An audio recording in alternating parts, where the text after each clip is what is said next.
resurrection of Jesus Christ is the crux of the faith in which we believe. It is the Christian hope in eternal life and salvation through faith in Jesus Christ. The resurrection of Christ is a real event that cannot be explained through rational causes, but experienced as the mystery of salvation we believe in by faith. But is it possible to look for historical matches to the gospel accounts of the resurrection? Let us try to understand it through the texts that recount this event. Before we go on, don't forget to subscribe to the channel to support us and not to miss new videos. Reading the Gospels, the thing that immediately jumps out at you is that on that Sunday, the apostles and women thought that Jesus' body had been stolen. So it is written, on the day after the Sabbath, Mary of Magdala went to the tomb early in the morning, when it was still dark, and saw that the stone had been turned over from the tomb. She then ran and went to Simon Peter and the other disciple, the one Jesus loved, and said to them, "They have taken the Lord away from the tomb, and we do not know where they have placed him." Initially, no one hinted at a possible resurrection. That morning, John and Peter, we read in the Gospels, ran with all their might to the tomb. Finding it wide open, Peter was confused, seeing the stone moved and the tomb empty, while John saw and believed. But what did John see that led him to immediately believe in Jesus' resurrection? In the Gospels, we read that the two saw the cloths on the ground and the shroud that had been placed over Jesus' face folded and placed in another place. From these few lines, it is not very clear why John, upon seeing this scene, derived the certainty that Jesus was risen. Was John the first man to believe by faith in Jesus' resurrection, or did he see something tangible that could have convinced him beyond reasonable doubt? Reading the Gospel, the only oddity that seems likely to have struck him was the removal of only the naked body of Jesus.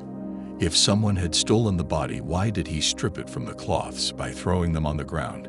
And why would he then waste time carefully laying down and folding the shroud that wrapped Jesus' face and then laying it in a separate place?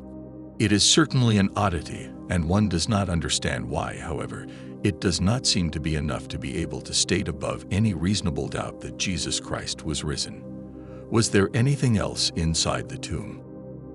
Don Antonio Persili began his research from this question and decided to analyze the original Greek text to understand what was really written there and whether indeed something was not translated well.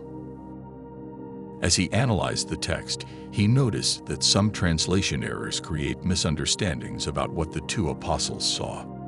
The common translation states that Peter noticed the cloths still there, while other translations opt for cloths on the ground.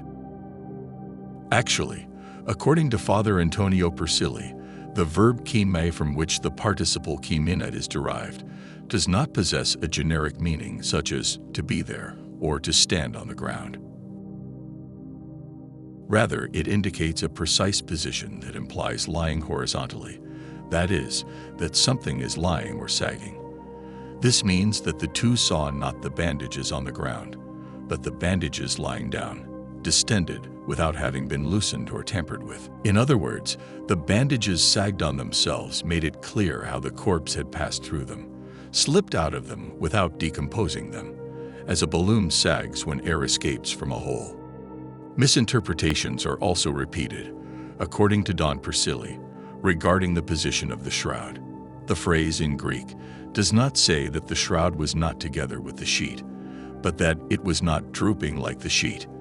Also, the word folded should be translated as rolled up. In other words, the shroud, which had been placed around Jesus' head, was not sagged like the sheet, but retained its oval shape, rolled up in a separate place.